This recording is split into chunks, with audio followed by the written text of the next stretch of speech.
Llegó la hora de obtener los hechos con precisión, desvelar lo que permanece oculto, equilibrio para contar las historias y asumir nuestro compromiso periodístico. Con ustedes, Lamur, la voz independiente. Por la cruz, por la patria y su gloria. Machete, vámonos con Dios. Ocurrió en Montecristi. Conductor muere calcinado tras accidente de tránsito. Consejo Nacional de la Magistratura, presidido por el presidente Abinader, juramenta nuevos jueces de la Suprema Corte de Justicia. Presidente Abinader inaugura 180 apartamentos en Hato del Yaque. Cuentas congeladas impiden al oncológico del Cibao pague salario a sus empleados. Un tribunal federal de Estados Unidos condenó a 87 meses de prisión a vinculado a red de tráfico internacional. Andrés Cueto destaca fortalecimiento de servicios e inversiones en Corazán. Policía Nacional reporta muerte de reconocido delincuente y varios heridos en hecho del fin de semana aquí en Santiago. Nelson Arroyo, administrador de Seguros Reservas, afirmó que la entidad nunca ha registrado un hoyo financiero. ¿Y por qué? ¿Por qué el modelo socialista se sigue derrumbando? Esto es Teleuniverso al Día. Usted se quedó con nosotros.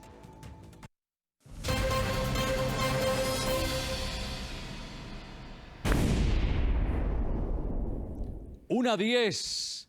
Aquí se inicia Teleuniverso al Día en este lunes.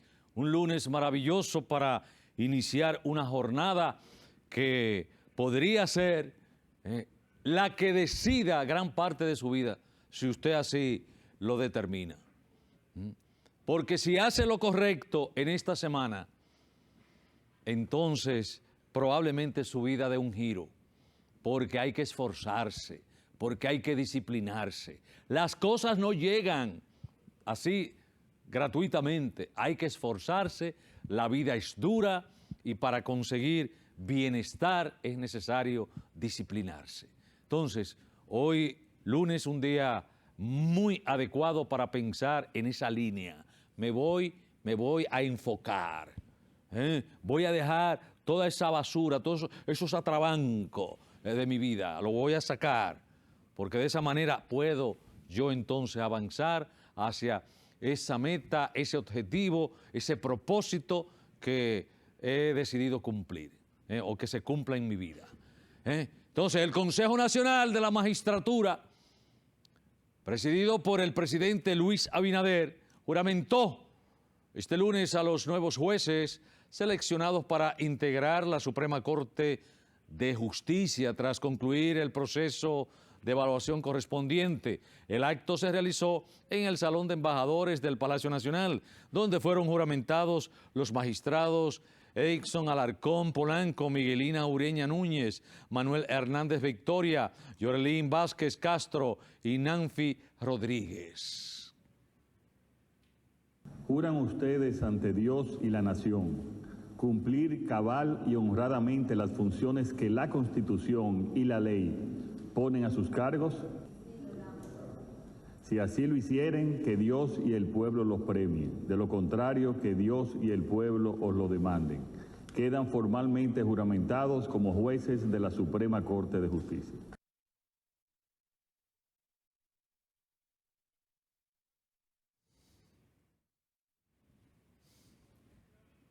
Bueno, vamos a ver qué va a suceder con estos jueces. ¿El Señor lo premia o el Señor los castiga de acuerdo a su actuación? Presidente Abinader, continuamos con él, impulsa salud y vivienda aquí en Santiago. Inauguró un moderno hospital y entrega 180 apartamentos a familias que vivían en zonas de riesgo. Natalia Garrido, adelante, informa. Durante una jornada de trabajo este fin de semana en la provincia de Santiago, el presidente Luis Abinader encabezó importantes actos que refuerzan el sistema sanitario, educativo y habitacional de la región. El mandatario dio apertura oficial al Hospital Especializado de Medicina Avanzada EMA, un centro que marca una nueva etapa en la oferta de servicios de salud de alta complejidad en el país. El ministro de Salud Pública, doctor Víctor Atala, también presente en el acto, destacó que este hospital responde a la creciente demanda de camas hospitalarias y fortalece significativamente la capacidad de respuesta del sistema. El EMA hoy se suma a esta transformación de salud que vive el país. Amplía la oferta de servicios especializados, reduce desplazamientos innecesarios, genera empleos de calidad y consolida a Santiago como un polo regional de salud avanzada y turismo médico. Por su parte, el ingeniero Carlos Cabrera, socio fundador de EMA, calificó la inauguración como un hecho histórico basado en una visión empresarial moderna y eficiente con un firme compromiso social. En el ámbito social, el presidente Luis Abinader, junto al ministro de Vivienda y Edificaciones, Carlos Bonilla, hizo entrega de 180 nuevos apartamentos del Plan Mi Vivienda en Hato del Yaque.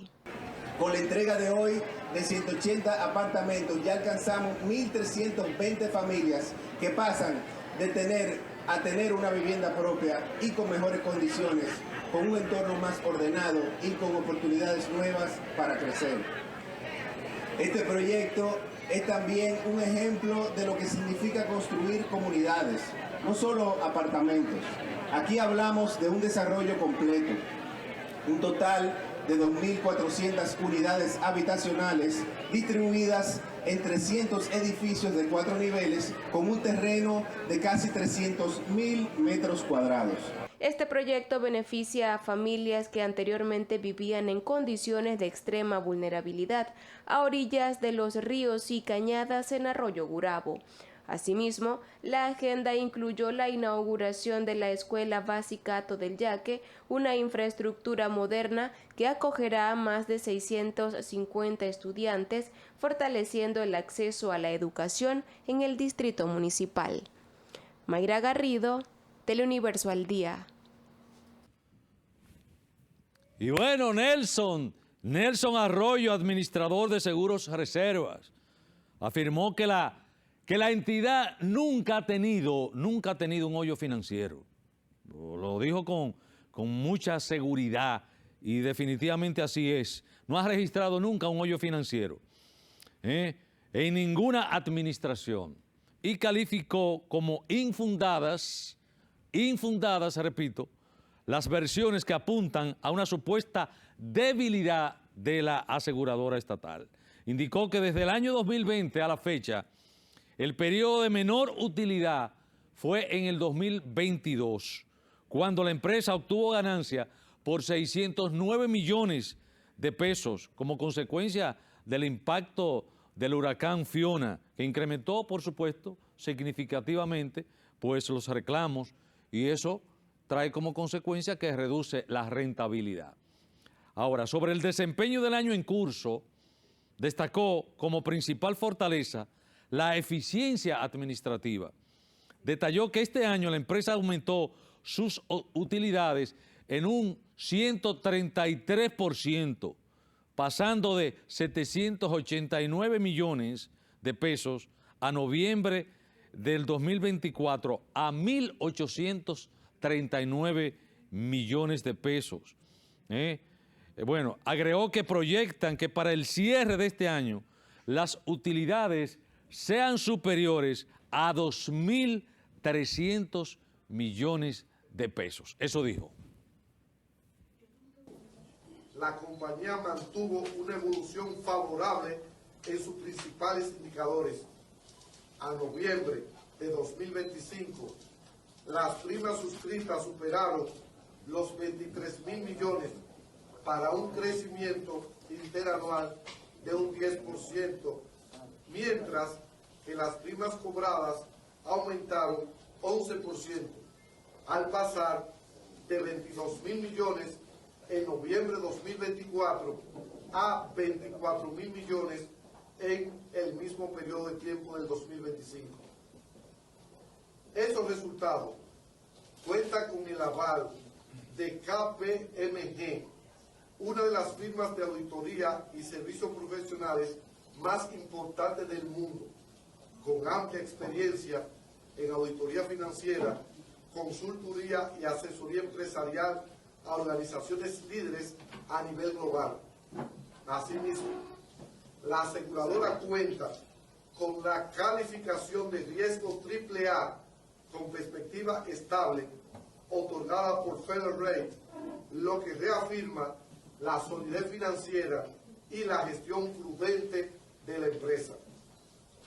A este desempeño se suma el respaldo de su casa matriz, el Banco de Reservas de la República Dominicana, principal grupo financiero del país, cuyo acompañamiento estratégico fortalece la estabilidad patrimonial, la gobernanza corporativa y la visión institucional de Seguros Reservas.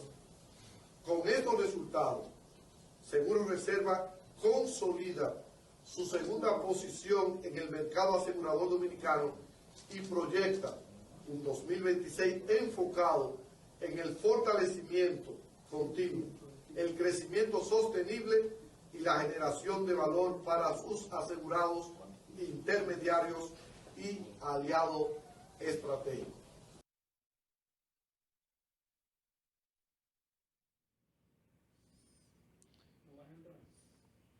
Muy importante esas declaraciones del administrador de Seguros Reserva, Nelson Arroyo, porque muchas veces uno se deja llevar de cosas sin fundamento, versiones sin base sólida. Los números siempre son los que van a indicarnos cómo anda la cosa, en todo, porque eso es objetivo. Ahora, un disparatoso, cualquier otro que diga cualquier cosa ahí, pues usted no puede hacerle tanto caso. Usted escucha, porque hay que escuchar, ¿verdad? Pero no le haga mucho caso. Generalmente son versiones así que no tienen sustento. Váyase siempre al dato objetivo, en todo en la vida. Váyase siempre al dato, que eso no falla, porque la realidad nunca engaña. Uno se engaña, pero la realidad no engaña. Entonces, en el caso de Seguros Reservas, creo que ahí ya los números fueron bastante claros de parte de Nelson Arroyo. Un tribunal federal de Estados Unidos condenó a 87 meses de prisión a un ciudadano dominicano implicado en una red internacional de narcotráfico. Esa red operaba entre República Dominicana y Miami. Nuestra compañera Indira Vázquez. Un tribunal federal del Distrito Sur de la Florida impuso una pena de 87 meses de prisión al dominicano José Eduviges Aponte Torres, identificado también como alias Bubi o Meano, por su participación en una organización dedicada al tráfico de drogas que operaba entre República Dominicana y Estados Unidos. La sentencia fue dictada el pasado 15 de diciembre por la jueza Beth Bloom. Además, incluye 2 años de libertad supervisada una vez cumplida la pena de prisión.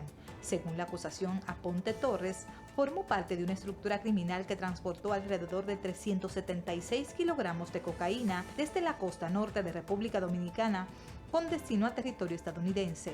Parte de esta droga fue hallada en una vivienda en el sur de la Florida, donde los agentes incautaron paquetes de las sustancias tras ejecutar una orden de allanamiento. El fallo contra Aponte se produce días después de que otro implicado en la misma red, el general retirado de la Policía Nacional, William Durán Jerez, fuera condenado en la misma jurisdicción a más de 7 años de cárcel por colaborar con la organización.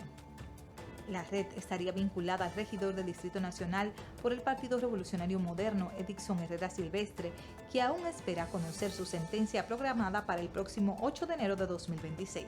Las investigaciones de las autoridades estadounidenses detallan que los miembros de la red se trasladaron en diversas ocasiones entre República Dominicana y Estados Unidos para coordinar operaciones, incluso después de la incautación de drogas en el sur de la Florida.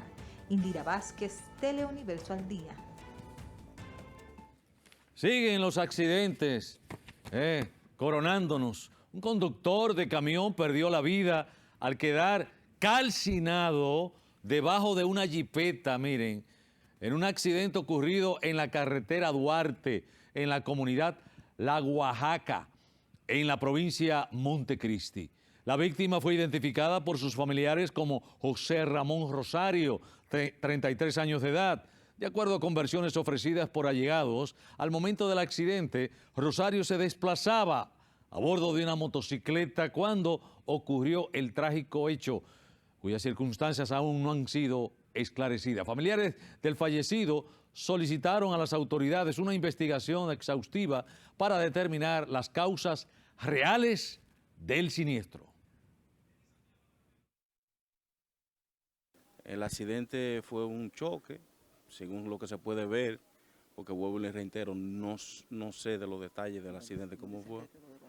Quedó debajo del vehículo, el vehículo se encendió y él también quedó calcinado ahí y perdió la vida. Y me gustaría entender bien cuáles fueron, cómo se dio el accidente, qué procede, porque en realidad fue un familiar que perdimos, tú ves. Y me gustaría que se investigue para saber cómo fue eso.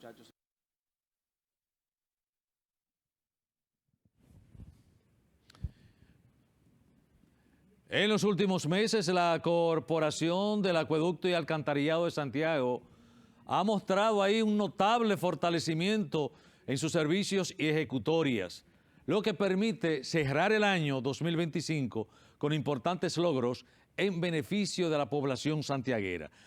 Para más detalle vamos a pasar con Jorge Acevedo, se encuentra con Andrés Cueto, director general de esa institución. Adelante. Así es, Lamour, amigos televidentes, feliz inicio de semana. En este momento me place conversar con el ingeniero Andrés Cueto, quien es director general de Corazán, sobre algunos temas importantes sobre dicha institución. Ingeniero, buenas tardes y bienvenido a Teleuniverso al Día.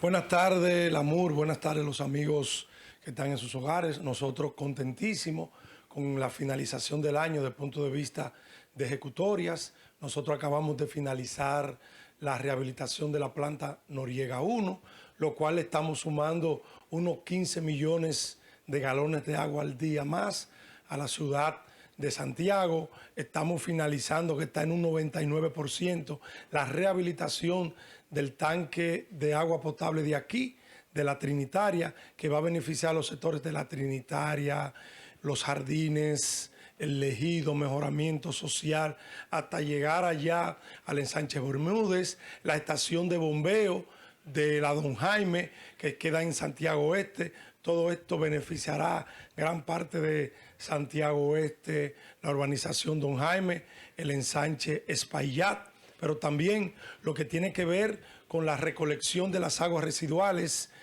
Finalizamos el colector de la avenida Luperón, estamos trabajando en el colector de aquí de Olla de Caimito, el colector de la avenida Padre Las Casas. O sea, que nosotros seguimos avanzando por igual, el colector de el barrio Libertad, que recogerá las aguas de todo ese entorno. Como Corazán, estamos finalizando un año de nuevas y múltiples realizaciones. Para el año que viene tenemos en carpeta lo que tiene que ver el acueducto múltiple de San Francisco de Jacagua, el acueducto múltiple de La Barranquita, que ese ahí es la ampliación, porque ese es un acueducto que se construyó en el año de 1986. Tenemos que trabajar en la ampliación de ese acueducto. Nosotros también ahí construimos la estación de bombeo de La Barranquita, porque sectores como Siete Casas, pista de motocross, los solares de La Barranquita, de ese entorno, pues no tenían agua potable.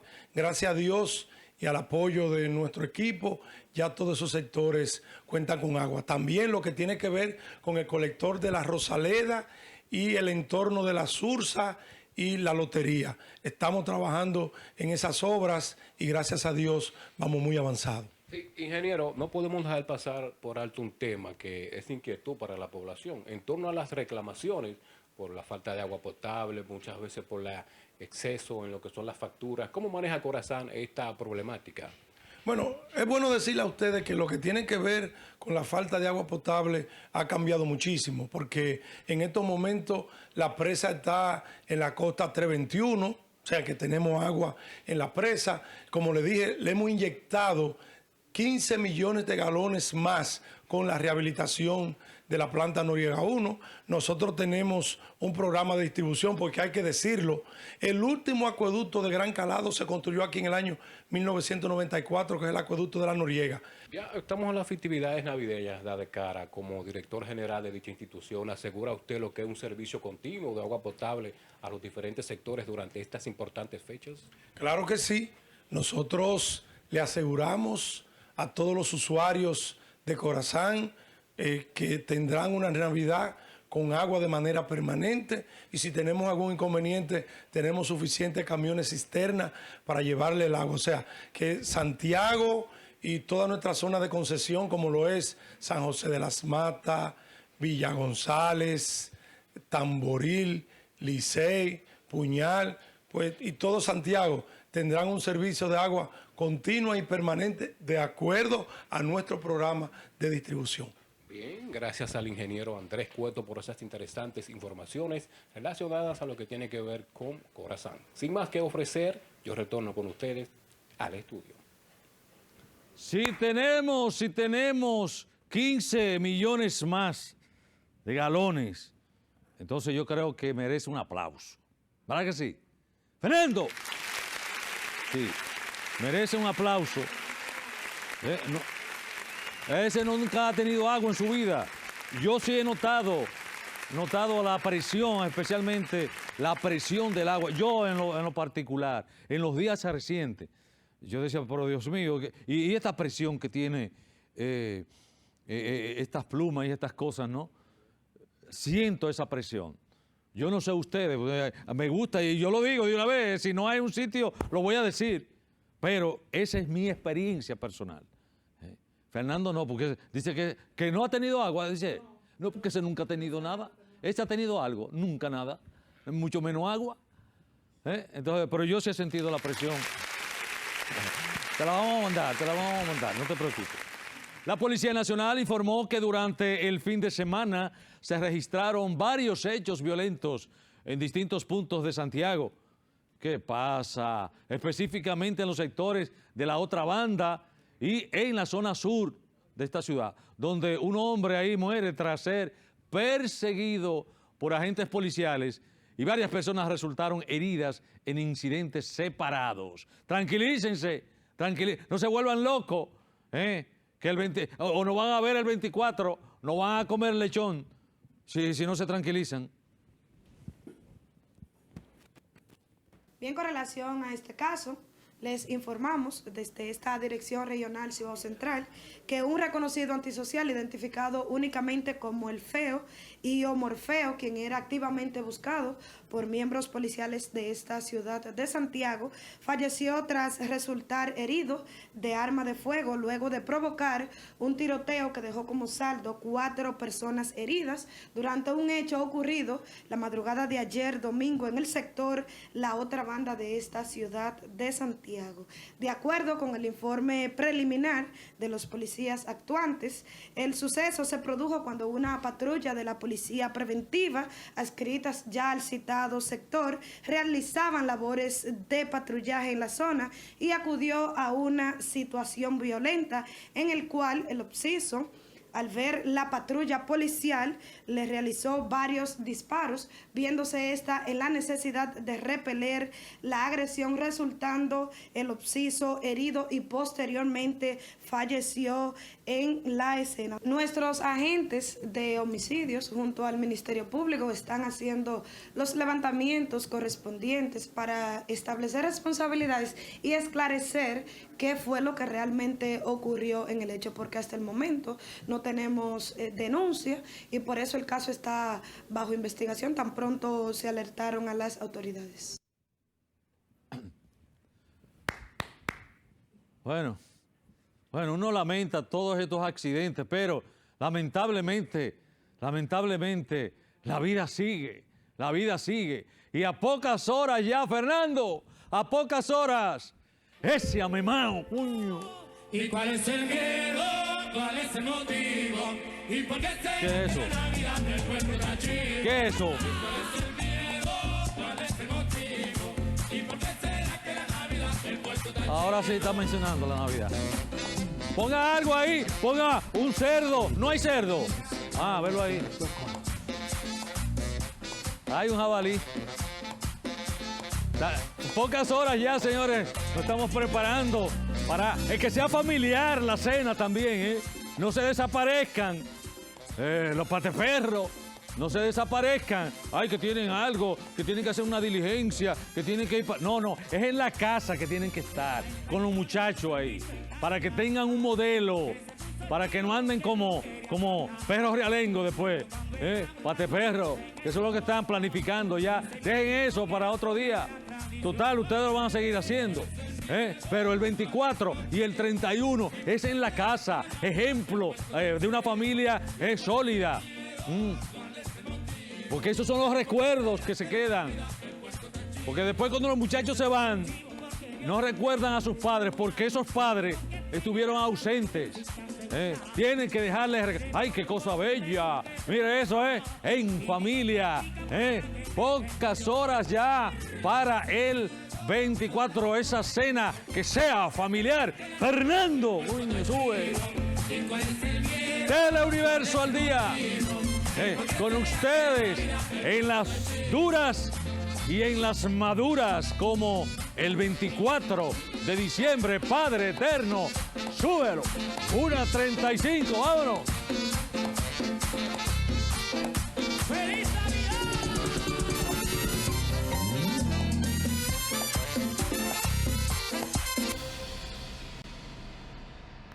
1:38 ya, señores, porque este tiempo no se detiene. Este tiempo no hay forma de ponerle un stop, ¿verdad? Señores, ¿por qué el modelo socialista se sigue derrumbando? ¿Por qué? ¿Qué está pasando ahí?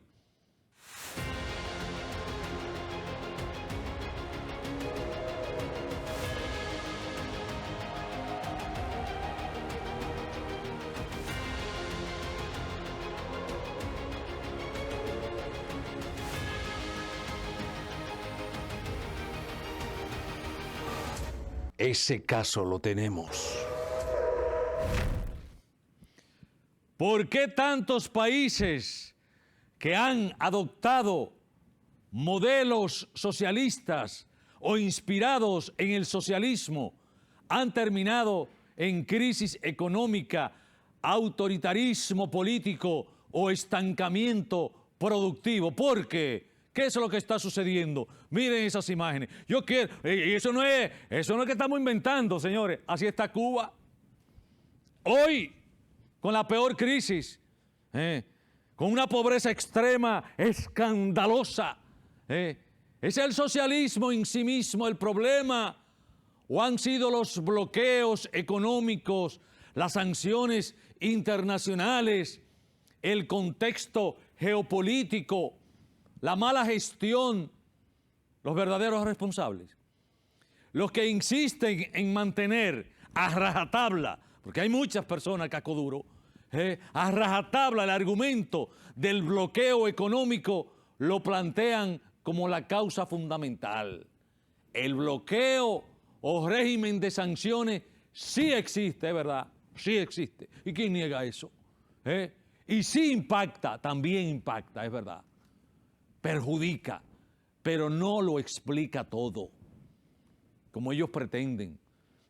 Todo el tiempo diciendo lo mismo, el mismo argumento, el bloqueo.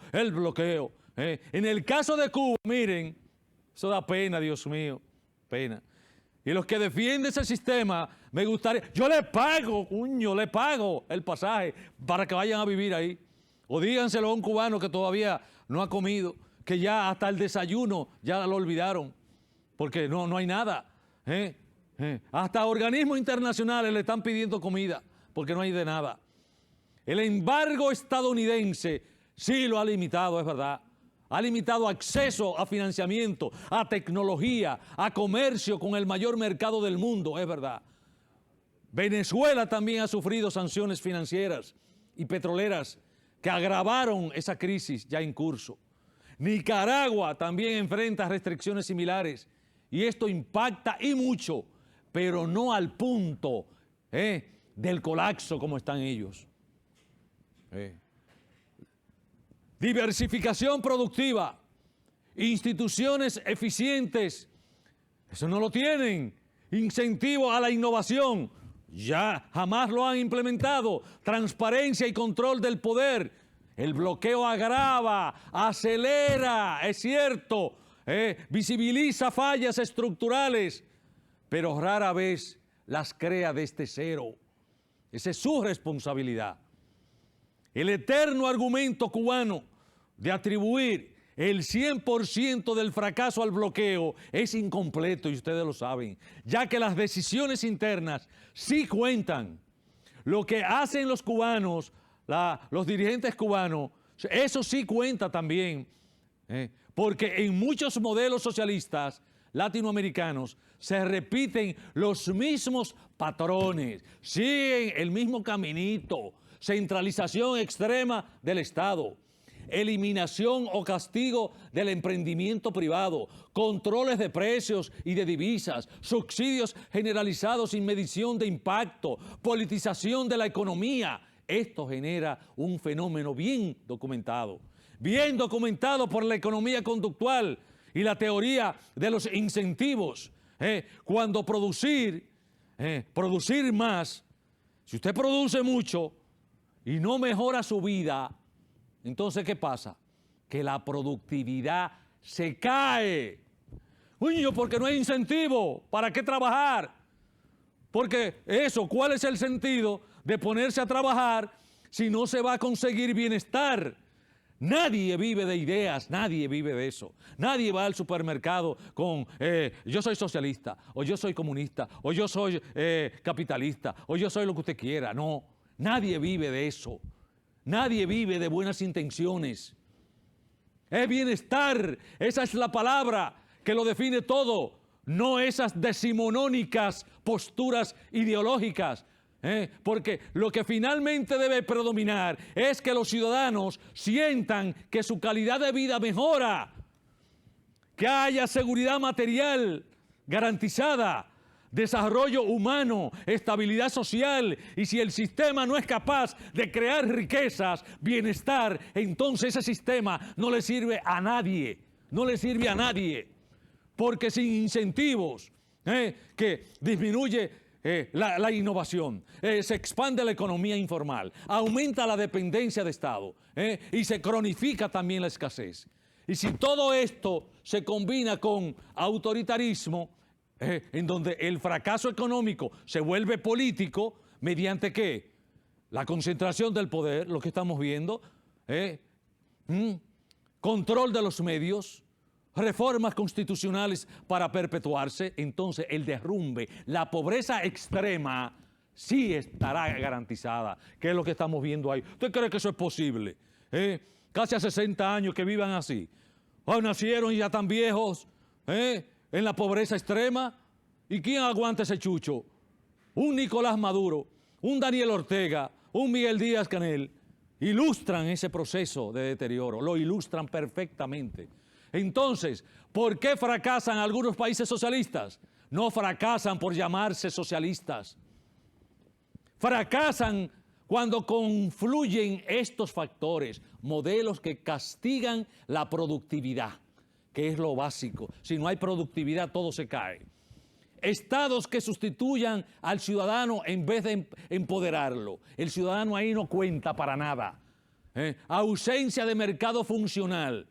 Reglas claras. No, ahí todo es escondido y todo es el partido. Bloqueos que agravan debilidades internas. Populismo y personalismo del poder. Autoritarismo como respuesta al fracaso. La historia latinoamericana, concluyo, no castiga ideologías, no. Castiga malos resultados. Y última pregunta que voy a hacer. ¿Cuántas décadas, Muñoz? Mire eso, por favor, algo para comer, un cubano. Mire, ¿cuántas décadas soportarán los cubanos esos malos resultados? ¿Cuántas décadas? Una 46, tiempo de la pausa. Coño, porque todo, hasta lo mucho Dios lo ve, coño. Por la patria y su gloria, machete, tic-tac, tic-tac, se está acabando, Coño, Padre eterno.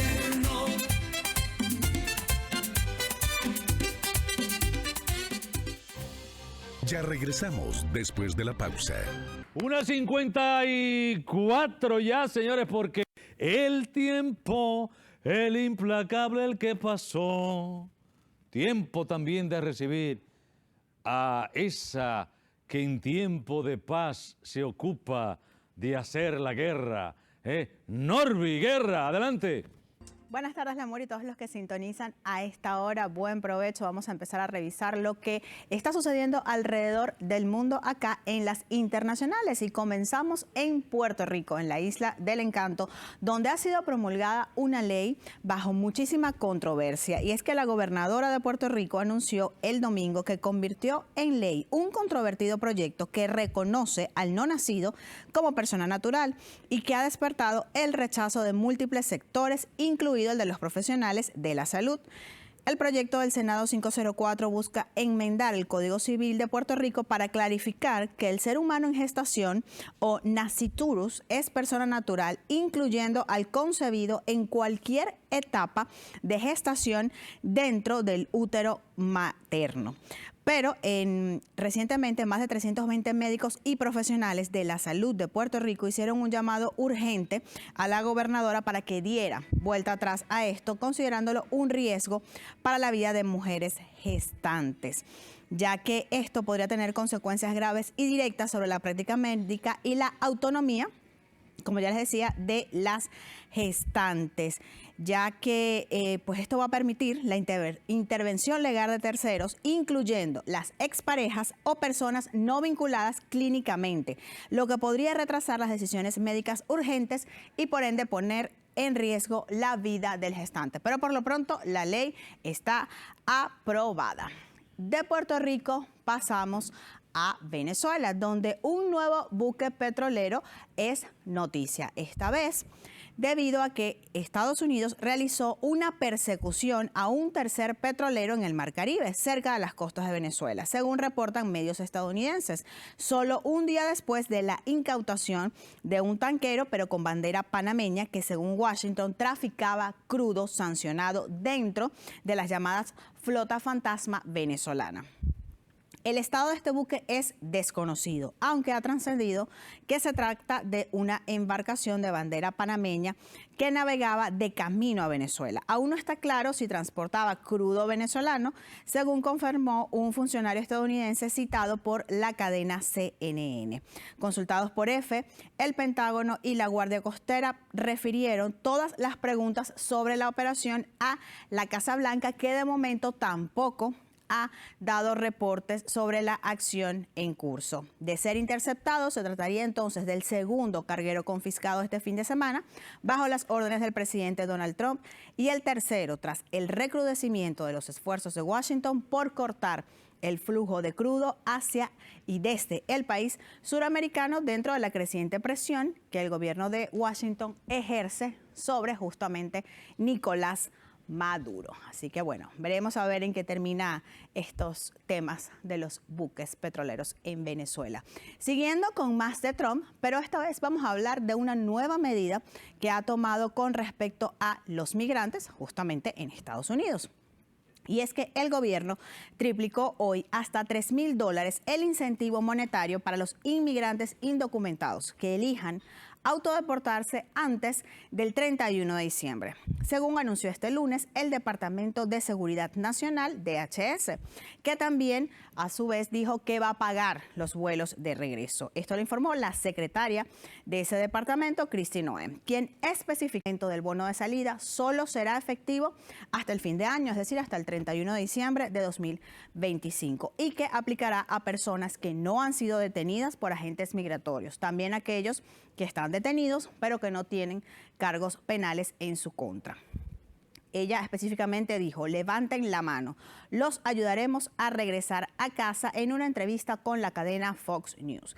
Estados Unidos ya había anunciado el pasado mes de mayo $1,000 más el billete de avión de regreso a sus países de origen a los inmigrantes indocumentados que elijan salir voluntariamente del país. Ahora hay que ver, pues entonces, a cuánto llegarán esas cifras de los indocumentados que van a decidir voluntariamente regresar a sus países de origen. Para cerrar, nos vamos a Brasil, a uno que ha estado muy, pero muy noticioso, y estamos hablando de Bolsonaro, porque las circunstancias que rodean su salud siguen siendo noticia. Ahora recordemos que él cumple una condena de 27 años de cárcel por golpe de Estado, pero ahora se deberá someter a 2 nuevas operaciones. Una para corregir una hernia inguinal y la otra para atenuar algo que puede sonar chistoso, pero que no tiene nada de eso porque tiene que ver con una crisis de hipo.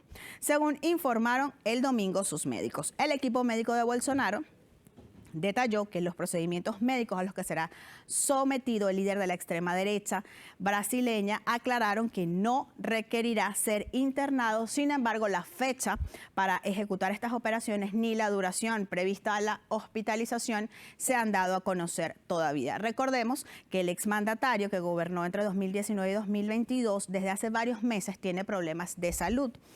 Esto derivado, tiene vómitos, diarrea y la crisis de hipo que le comentaba debido a estos trastornos derivados a una puñalada que él recibió en 2018 durante la campaña electoral. Un enfermo mental lo atacó y todo esto es consecuencia de esa puñalada de 2018, más bueno, por supuesto, se le ha agravado con una sentencia de 27 años de cárcel. Así que hay que esperar. Como les decía, Bolsonaro y su salud sigue acaparando titulares alrededor del mundo. Con esto nosotros despedimos lo que son las noticias internacionales por este lunes. Yo soy Norby Guerra, como siempre, un placer acompañarles. Norby Guerra, internacionales. Aquí hay $3,000. Si usted se quiere, ¿Lo va a depositar de una vez? Si está en efectivo, ¿Usted se va de la República Dominicana? Bueno, yo puedo ir y venir. Ahí no dice que es una salida para siempre. Yo puedo ir a echar una visitita y regresar. Sí, no, así no. Si usted se va para siempre. No, jamás. Jamás. Jamás. Eso es lo que usted quisiera, pero no. No, jamás en la vida. Señores, ¿y qué va a pasar con...? Déjame poner mi musiquita, el oncológico. Ay, pero van a estrangular financieramente al oncológico. Ahora sí. Pero estrangulando al oncológico financieramente. ¿A quién estrangulan? ¿Piensa usted? A todos esos pobres que sufren de cáncer en República Dominicana. Y además a los empleados. Ay, pero no le van a pagar, entonces se van a pasar 24 y 31 sin un chele, jalando aire. Qué bonito, qué bonito. Estrangulando financieramente al oncológico y no saben que a quien están condenando es a la muerte a los enfermos de cáncer en República Dominicana. Por eso mi canción para esta gente. Vámonos ahí, señores. Vámonos.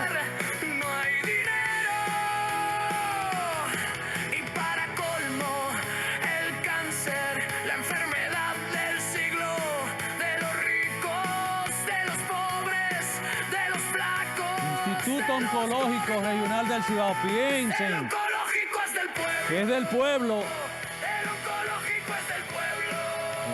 No estrangulen a esos enfermos de cáncer. Padre eterno, ¿y qué sociedad que tenemos? Tiempo de la pausa. El pobre, nadie piensa en él. Teleuniverso al día. Aquí no se vende el alma, ni se arrodilla el valor. Se denuncia con respeto, pero con mucho fervor. Al que juega con el pueblo se le dice en alta voz: quítate a trabanco, que el tiempo se acabó. Por la cruz, por la patria y su gloria, machete. Teleuniverso al día. Quítate a trabanco, que va pasando. Teleuniverso, padre.